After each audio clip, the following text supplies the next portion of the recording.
राधे राधे दोस्तों। आज हम आपको सुनाएंगे एक बूढ़ी माँ की कहानी।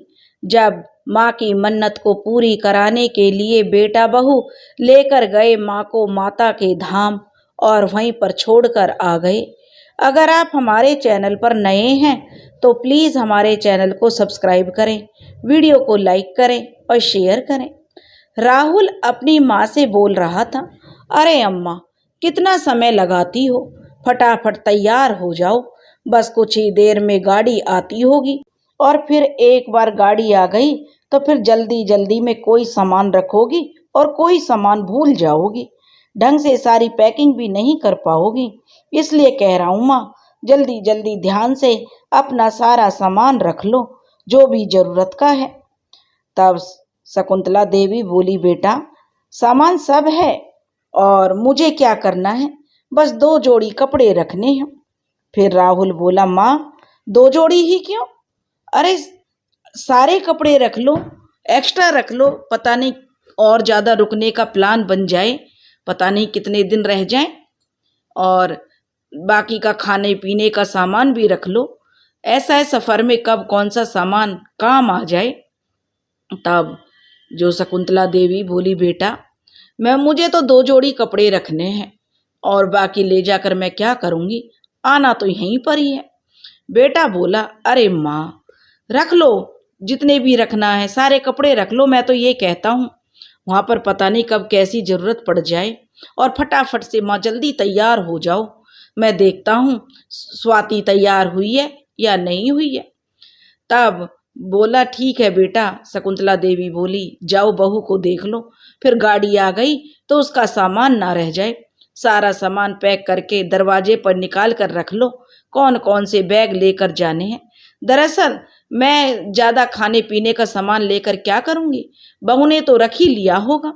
इतना कहकर शकुंतला देवी अपने कपड़े पैक करने लगी और राहुल बाहर आ गया। आज शकुंतला देवी के घर में इतना हल्ला इसलिए मचा हुआ था क्योंकि वे अपने परिवार के सहित माता के धाम घूमने जा रही थी। फिर वह खुद ही खुद बहुत ज़्यादा मन ही मन खुश थी क्योंकि अपने बेटे की शादी के लिए शकुंतला देवी ने माता रानी से मन्नत मांगी थी। दरअसल बात ये थी कि उनका बेटा राहुल थोड़ा सांवले रंग का था, तो जल्दी से उसके लिए रिश्ता नहीं मिल रहा था। फिर कई बार बात आगे बढ़ी भी, लेकिन किसी ना किसी कारण रिश्ता टूट जाता था। तब शकुंतला देवी ने मन्नत मांगी थी, हे माता रानी, अगर बेटे की शादी हो जाएगी तो बहू और बेटे दोनों के साथ दर्शन करने आऊंगी। लेकिन सोचा हुआ सब कुछ कहाँ पूरा होता है।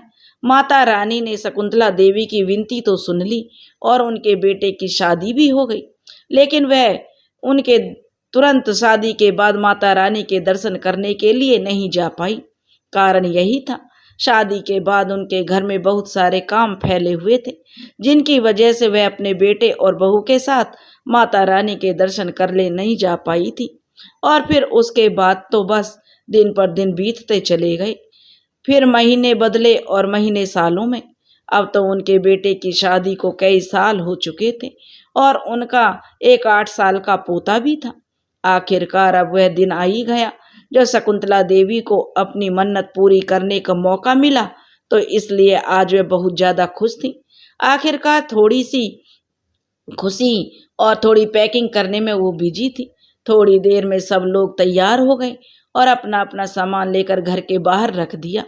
थोड़ी देर में वहाँ पर गाड़ी भी आ गई और सब माता रानी का नाम लेकर माता वैष्णो देवी के धाम माता रानी के दर्शन करने के लिए अपने घर से रवाना हो गए। पूरे रास्ते शकुंतला देवी माता रानी की मन्नत के बारे में सोचती जा रही थी और वे पूरे रास्ते बस माता रानी का नाम जपती रहीं। आखिरकार इतना लंबा सफ़र तय करने के बाद वो लोग सबसे पहले हरिद्वार पहुँचे और वहाँ गंगा स्नान करके वो लोग आगे की ओर बढ़े। अगली सुबह तक वे लोग वैष्णो माता के दरबार में पहुँच चुके थे। अब आगे की यात्रा उन्हें पैदल तय करनी थी, यानी कि अब उन्हें पहाड़ों की चढ़ाई चढ़कर माता रानी के दर्शन करने के लिए जाना था। और आखिरकार ऊंचे ऊंचे पहाड़ों की चढ़ाई उन्होंने शुरू कर दी और अब बेटे और बहू अपनी माँ को पहले छोटे छोटे मंदिरों के दर्शन कराने के लिए ले जाने लगे। छोटे मोटे मंदिरों के दर्शन करने के लिए शकुंतला जी ने कहा कि यह दर्शन हम बाद में कर लेंगे, सबसे पहले तो मैंने इतने दिनों पहले जो मन्नत मांगी थी उसके पूरे होने की खुशी में अपनी माता रानी के दर्शन तो कर लूं। इतना कहकर शकुंतला जी आगे आगे चलने लगी तो उनके बहू और बेटे अपने 8 साल के बेटे के साथ उनके पीछे पीछे चलने लगे। आखिरकार पहाड़ों की चढ़ाई चढ़ने के बाद उन्हें पहाड़ की चोटी पर जाकर माता रानी के द्वार पर जाकर वे लोग रुके और वहां पहुंचकर सभी लोगों ने दर्शन किए और माता रानी के दर्शन करने के बाद वे लोग कुछ देर वहीं पर ठहरे। सब लोगों ने वहां से बहुत अच्छा समय बिताया और आपस में हंसी मजाक करते रहे और बस अपने बेटे और बहू और पोते को इतना खुश देखकर बेचारी शकुंतला देवी जी तो मन ही मन फूले नहीं समा रही थी।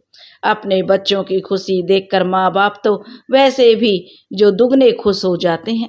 यही हाल शकुंतला देवी का था।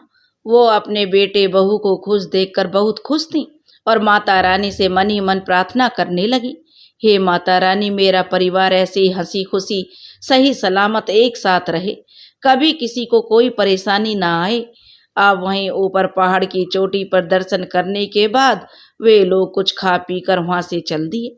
आखिरकार अभी नीचे उतरने के बाद उन लोगों को और भी जगह दर्शन करने के लिए जाना था।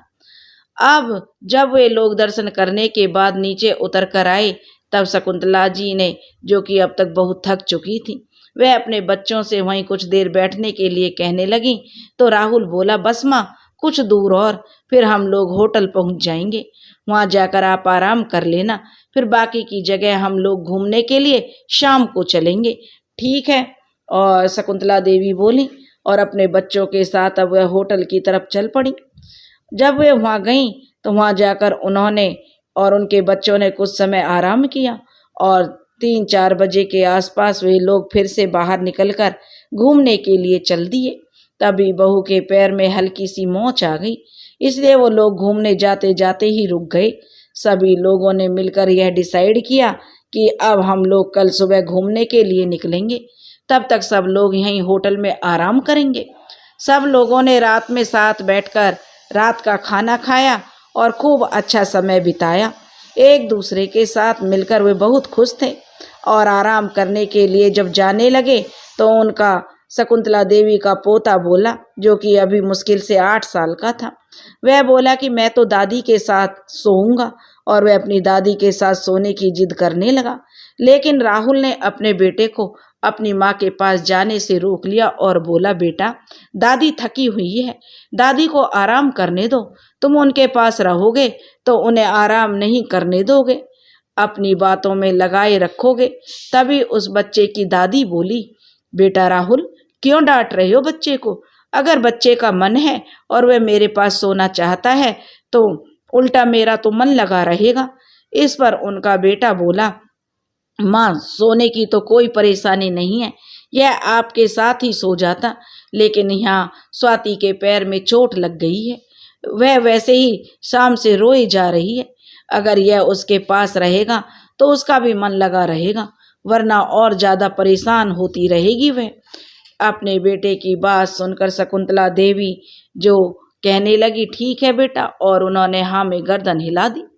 बोली, बेटा यह तो तू बिल्कुल सही कह रहा है। फिर वह अपने पोते से बोली, मुन्ना बेटा जा मम्मा के पास जाकर सो जा, मेरे पास तुम कल सो जाना, ठीक है। जब दादी ने कहा तो नन्हा सा बच्चा भी अपने पापा के साथ अपनी मम्मी के पास चला गया। इधर शकुंतला देवी अपने कमरे में आराम करने चली गई।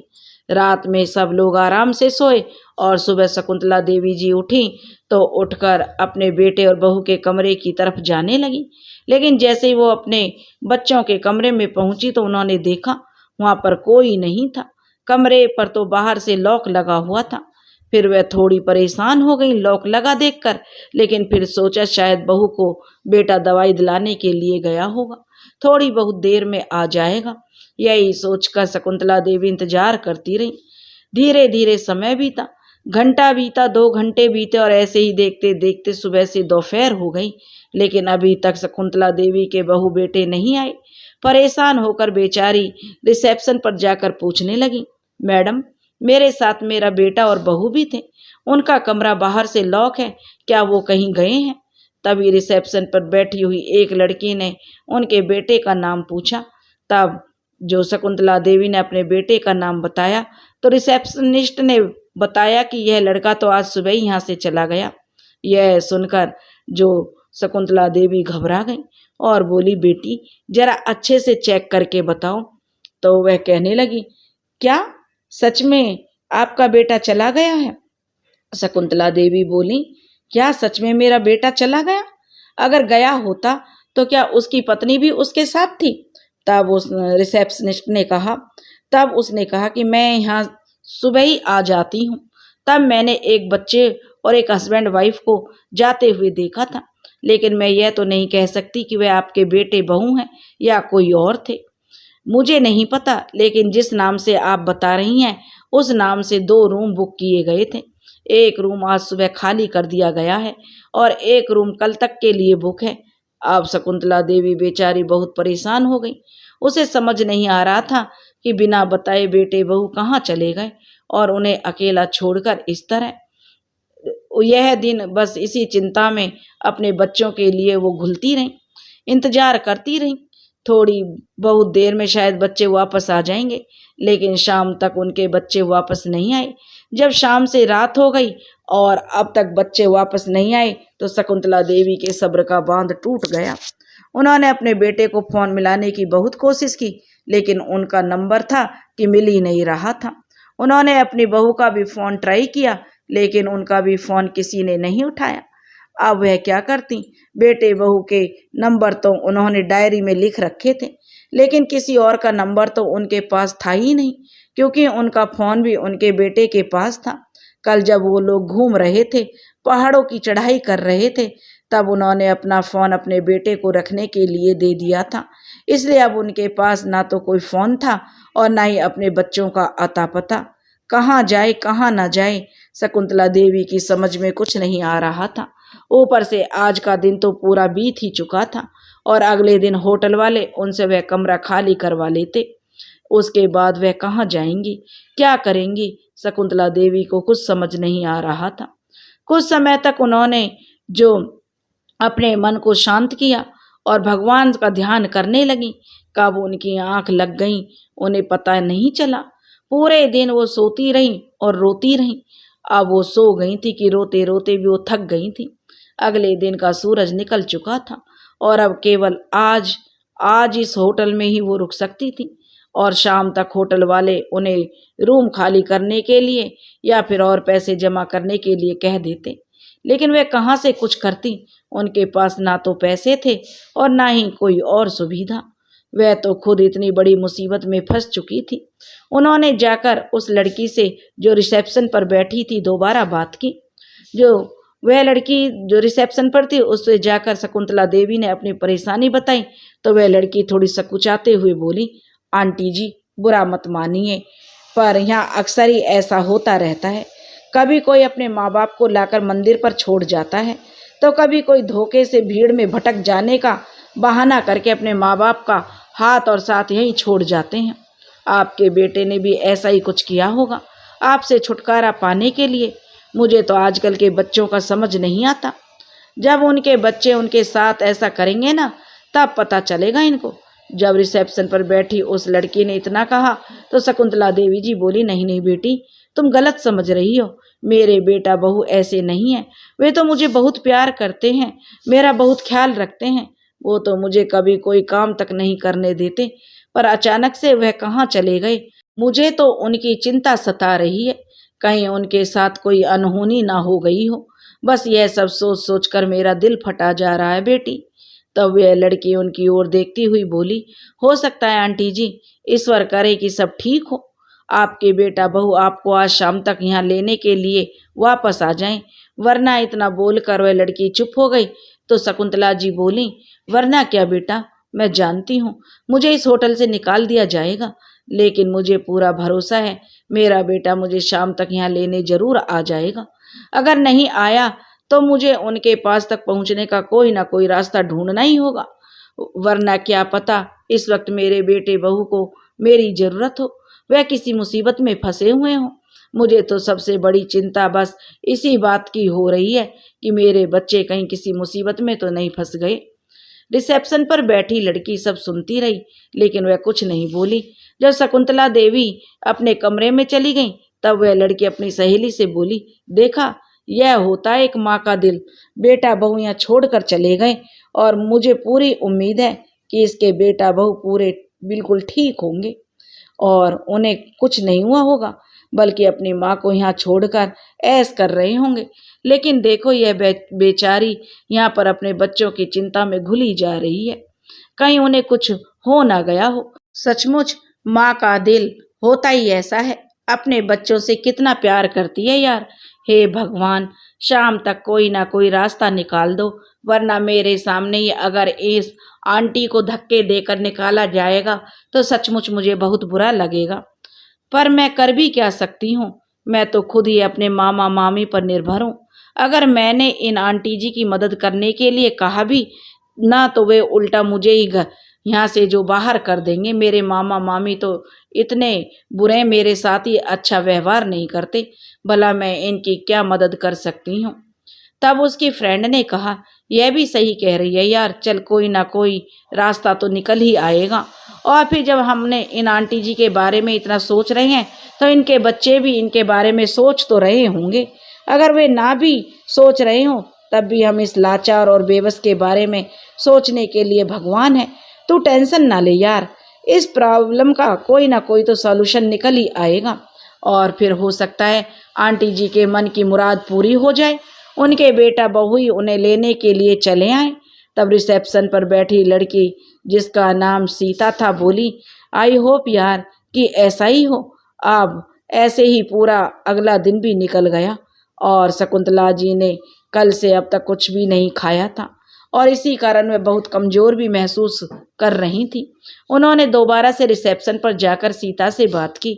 उन्होंने सीता को एक कार्ड दिया जो शायद उसके कपड़े वाले बैग से गलती से आ गया था। उस कार्ड पर शकुंतला जी के पड़ोसी के घर का एड्रेस लिखा हुआ था और इस पड़ोसी के घर से अपने घर तक वह आसानी से जा सकती थी। उन्होंने आकर सीता से कहा, बेटा, अगर तुम मेरी मदद कर दो तो मैं तुम्हारी बड़ी आभारी रहूंगी। मरते दम तक तुम्हारा यह एहसान कभी नहीं भूलूंगी बेटा। मैं बस एक बार घर पहुंच जाऊं तो अपने बेटे बहू का भी पता लगा लूंगी, वे कहाँ हैं, कहीं किसी मुसीबत में तो नहीं। इस पर सीता उनसे बोली, आंटी जी, आप प्लीज यहाँ यह सब बात मत कीजिए, यहाँ बहुत सारे क्लाइंट आए हुए हैं, आप प्लीज अपने कमरे में चलें, क्योंकि यहाँ आप इस तरह से बात नहीं कर सकती, सब लोग आपको ही देख रहे हैं। तब सीता ने शकुंतला जी को समझाकर उनके कमरे में भेज दिया, लेकिन जब शकुंतला जी अपने कमरे की ओर जाने लगी तो वहीं रास्ते में अचानक उन्हें चक्कर आ गई और वो बेहोश होकर वहीं गिर पड़ी। यह देखकर वहां लोगों की भीड़ इकट्ठी हो गई। सीता ने उन्हें पानी के छींटे मारे और अपने ही होटल में काम करने वाले लड़कों की मदद से उन्हें लेकर उनके कमरे में छोड़ आई और उनके साथ अपनी सहेली को भी छोड़ आई, ताकि वह उनका थोड़ा ख्याल रख ले, क्योंकि वैसे भी शाम के समय तक वह इस होटल में थी और उसके बाद मालिक की तरफ से उनका यहाँ रहना जरूरी नहीं था, क्योंकि उन्हें यह कमरा खाली करना ही था। अपनी दोस्त को वहां छोड़कर उस वक्त वह अपने काम करने के लिए चली आई और थोड़ी देर बाद अपने काम से फ्री होकर सीता उनके कमरे में पहुंची और देखते ही जो शकुंतला जी जोर जोर से सीता को देखकर रोने लगी। उसके पैरों में गिरती हुई बोली, बेटी, मैं तुम्हारे पैर पड़ती हूँ, मुझे मेरे घर पहुंचा दो बेटी। तब सीता ने उन्हें उठाया और बोला, आंटी जी, आप यह क्या कर रही हैं, आप मुझसे बड़ी हैं, प्लीज मेरे पैर मत छुओ, आप मेरी माँ की उम्र की हैं, उठिए उठिए आंटी जी, आप प्लीज देखिए आंटी जी, ऐसा नहीं है कि मैं आपकी मदद नहीं करना चाहती, पर मैं अभी थोड़ी मजबूर हूँ, आप सब्र कीजिए, हो सकता है भगवान आपकी विनती सुन ले। अगर ऐसा नहीं भी होता है तो मैं मालिक से बात करके देखती हूँ, वह कुछ दिन और आपको यहीं रहने दें, आप परेशान मत होइए, मुझसे जितना हो सकेगा मैं आपकी मदद करूँगी। शकुंतला देवी जी बोली, ठीक है। तब वह लड़की बोली, आप आराम कीजिए आंटी जी और खाना खा लीजिए, और खाना देकर सीता वहां से चली गई। शकुंतला जी का मन तो वैसे ही नहीं लग रहा था और फिर बेटे बहू की फिक्र उन्हें सताए जा रही थी। जाने कैसे होंगे, किस हाल में होंगे। और इधर बेटे और बहू अपनी माँ को छोड़कर आए, तब से बहुत ही खुश थे। घर पर तो जैसे जश्न मनाया जा रहा था और बहुत ज्यादा पति पत्नी दोनों खुश थे। उन्होंने अपनी माँ से छुटकारा पा लिया था। इधर अगली शाम होने तक जब तक उनका बेटा उन्हें लेने नहीं आया, तो उधर होटल के मैनेजर ने जो शकुंतला देवी जी को कमरे से बाहर निकलने के लिए कहा। शकुंतला देवी उनसे मिन्नतें करती रहीं। सीता ने भी अपने मैनेजर से बात की, लेकिन वह नहीं माना। मैनेजर सीता से बोला, तुम इतना इंटरफेयर कर रही हो, लेकिन क्यों? वह कहने लगा, मुझे बताओ, क्या इनके रूम की पेमेंट तुम करोगी? इस पर सीता चुप लगा गई। वह बोला कि सीता, अपने काम से काम रखो, ऐसे जाने कितने लोग होते हैं। अगर मैं सबकी मदद करता फिरूं तो बस मैंने अपना काम चला लिया। मैंने यह खैराती में नहीं खोल रखा है, यह होटल खैराती के लिए कि कोई भी आए और रह जाए। इसलिए चुपचाप अपना काम करो और इस मामले में पड़ने की कोशिश मत करो। मैनेजर फिर बोला, देखिए माँ जी, सीता ने जितनी रिस्पेक्ट की है, इसलिए मैं आज रात यहाँ आपको रहने देता हूँ, लेकिन सुबह तक अपने रहने सहने का इंतजाम देख लीजिए, क्योंकि मैं आपको ज़्यादा समय तक यहाँ ऐसे ही नहीं रहने दे सकता, वरना मेरी नौकरी पर बात बन जाएगी। आप समझ रही हैं ना माँ जी, मैं क्या कह रहा हूँ? शकुंतला जी ने हाँ में गर्दन हिला दी। मैनेजर इतना कहकर वहां से चला गया। अब तो बेचारी शकुंतला जी बस माता रानी से प्रार्थना कर रही थी, कैसे भी उनका बेटा वहीं उन्हें लेने के लिए आ जाए। लेकिन सोचा हुआ कहाँ पूरा होता है। पूरी रात बीत गई, अब तक उनका बेटा नहीं आया।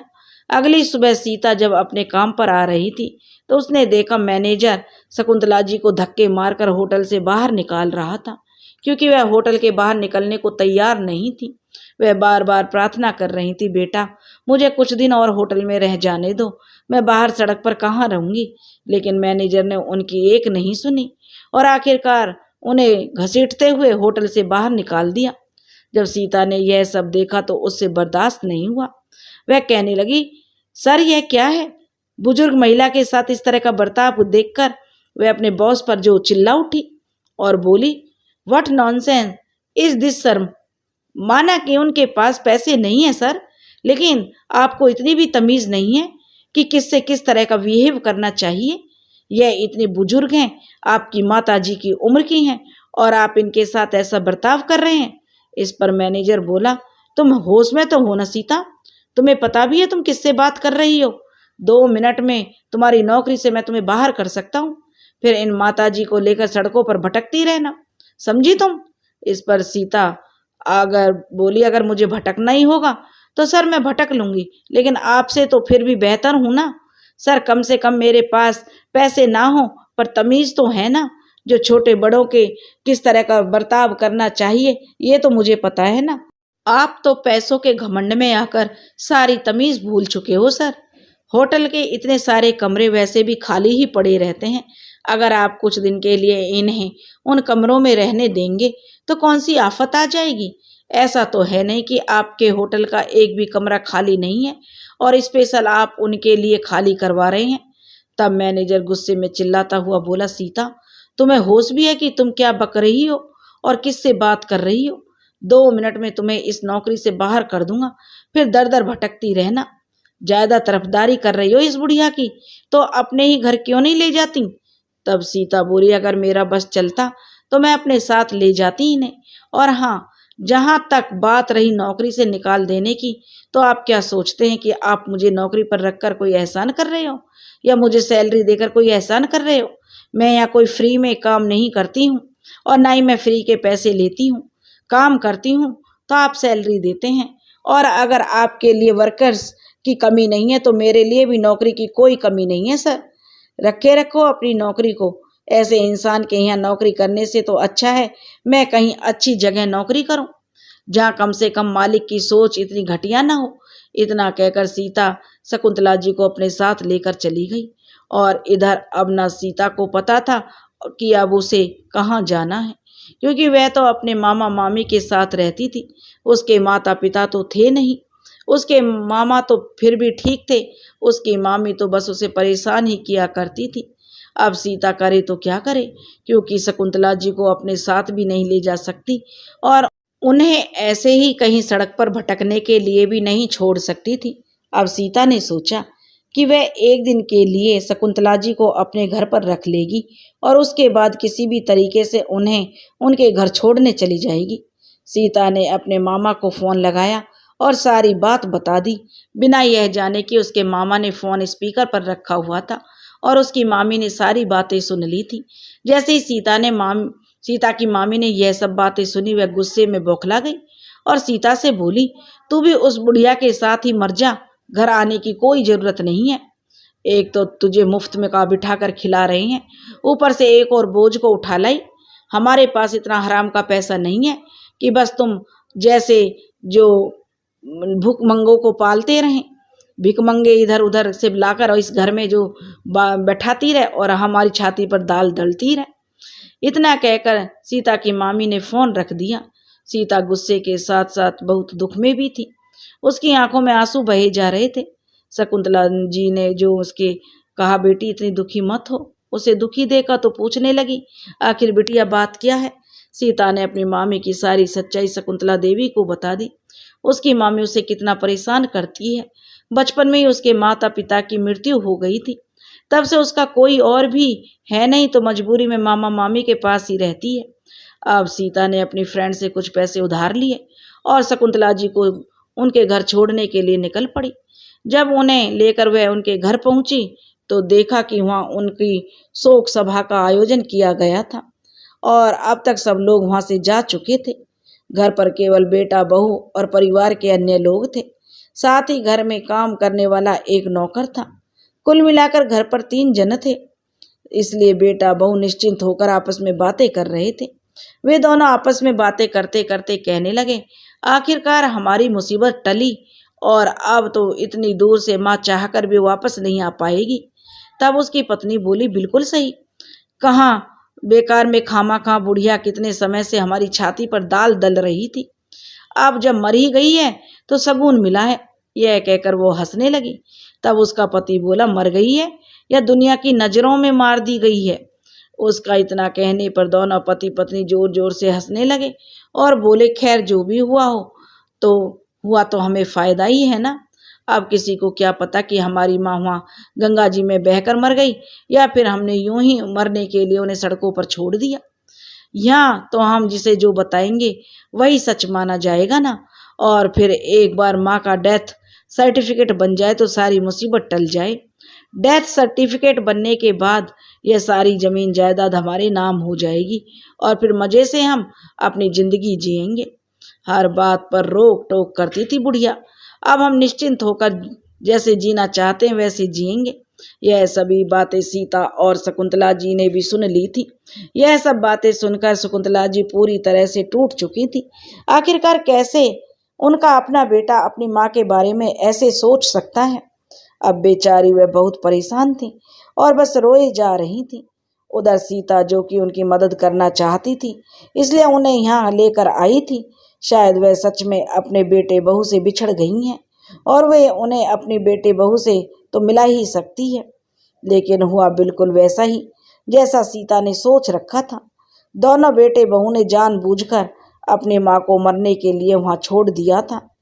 अब जब सच्चाई सामने आ गई तो सीता ने उन्हें समझाया और बोली, परेशान मत होइए आंटी जी, लेकिन अब मुझे समझ नहीं आ रहा कि मैं आपको कहाँ छोड़ूं। इधर मुझे अपना ही रहने का कोई ठिकाना नहीं है। पता नहीं फिर मैं आपको क्या बताऊं। तब तक शकुंतला जी बैठी बैठी रोती रहीं और सीता उन्हें समझाने लगी और बोली, मुझे माफ़ कर दीजिए आंटी जी। एक तो आप पहले से ही इतनी परेशान हैं, ऊपर से मैंने आपको परेशान कर दिया। प्लीज़ मुझे माफ़ कर दीजिए आंटी जी। बात नहीं है ऐसी कोई भी, जैसी भी होगी देखी जाएगी।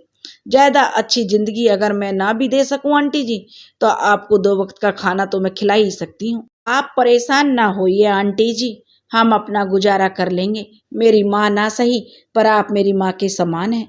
आप चलिए, मैं अपने मामा से बात करती हूँ और आप मेरे साथ ही रहना।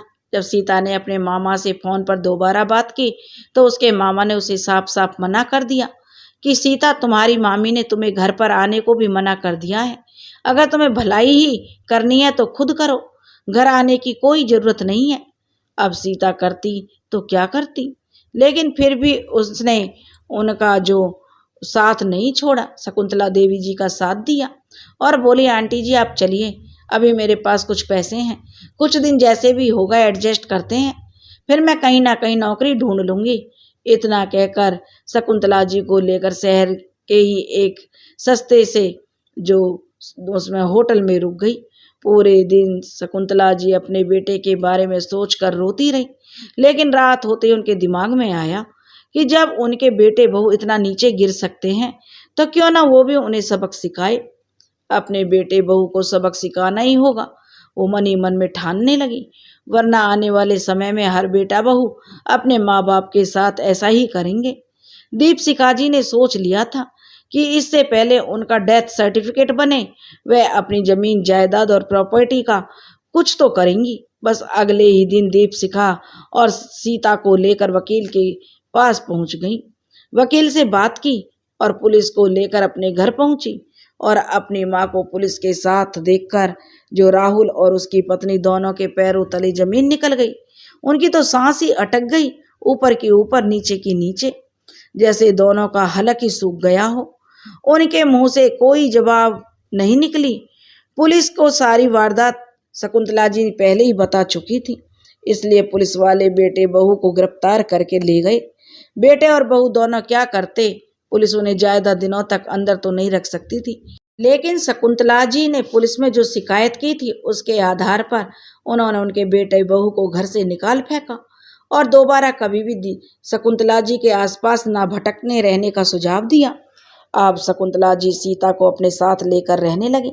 सीता ने भी वहीं छोटी मोटी नौकरी ढूंढ ली और इधर शकुंतला जी जिनका अपना घर था वह सीता के साथ खुशी खुशी रहने लगी।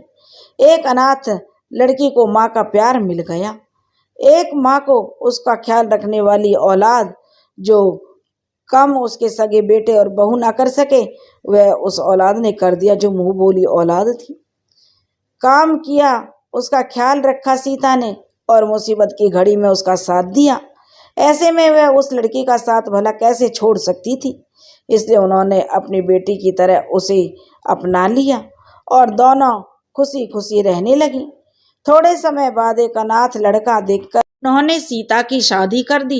अब सब लोग साथ साथ परिवार की तरह रहने लगे थे।